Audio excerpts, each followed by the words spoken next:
accepted into their charity, but nobody really knew what to do for her. They wanted to give her a guide dog. She's a new guide dog. She was 20/20 vision. Then they thought, well, we could give her a therapy dog, but that didn't cover what we really needed.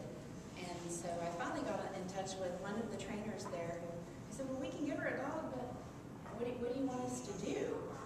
And then I realized that, I really don't know. I really don't know what a dog can do.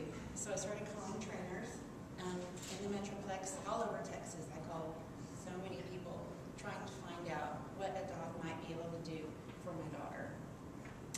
And nobody really knew until I found a company in Dallas that had trained dogs for the military for a long time, and I really just wanted to ask for ideas and suggestions about things that might be able to be taught to a dog to help my daughter keep her safe.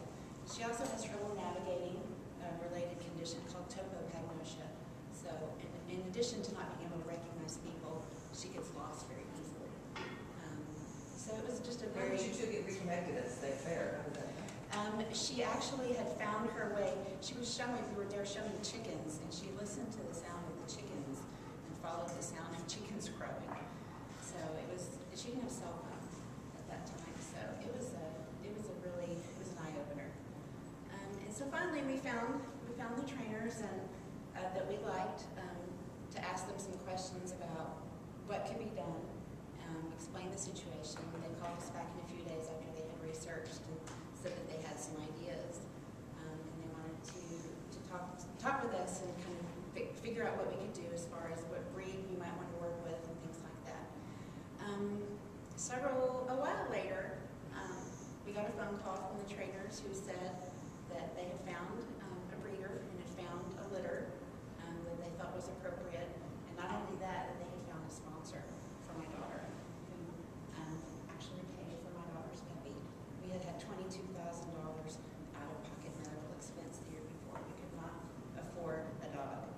And so I'll mention his name. He's a doctor here in South Lake. His name is David Rothbard, and he literally wrote a check for my daughter's dog. Wow. That's great. How much, I have a little bit difficulty hearing you.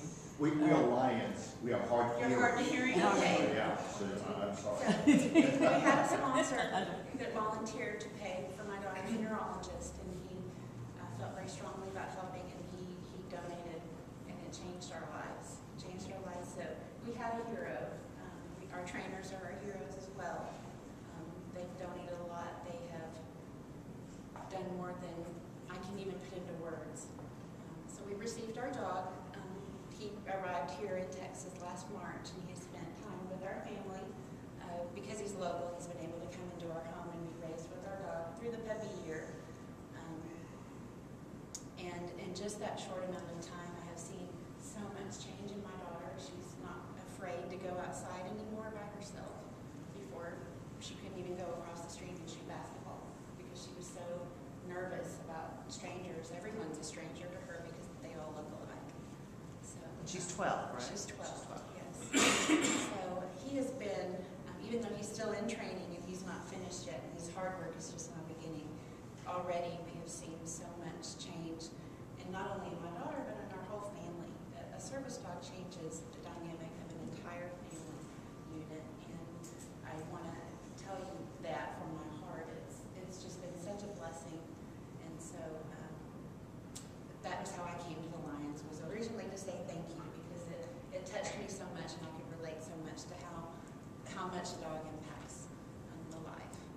And so I think at this point I might like to introduce you to a friend of mine who's a neighbor of mine who saw our service